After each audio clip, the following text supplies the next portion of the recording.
चीचेवतनी के हलका NA 143 और PP 203 में कल होने वाले ज़िमनी इलेक्शन के लिए सामान की तरसील का अमल जारी है। इस हवाले से मजीद बता रहे हैं दुनिया न्यूज़ के नुमाइंदा मलिक असद अब्बास। जी असद, आगाह कीजिएगा। जी, चीचावतनी के हल्का NA 143 और PP 203 में कल 23 नवंबर को होने वाले ज़िमनी इंतखाबात के लिए इलेक्शन मटीरियल की तरसील का सिलसिला जारी है।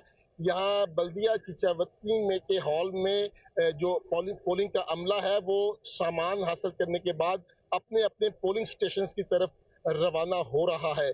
NA 143 में रजिस्टर्ड वोटर्स की कुल तादाद 6,10,044 है, जबकि यहाँ पे 442 पोलिंग स्टेशन और 1355 पोलिंग बूथ कायम किए गए हैं, जिनमें 736 मर्द वोटर्स के लिए और 619 खवातीन वोटर्स के लिए हैं।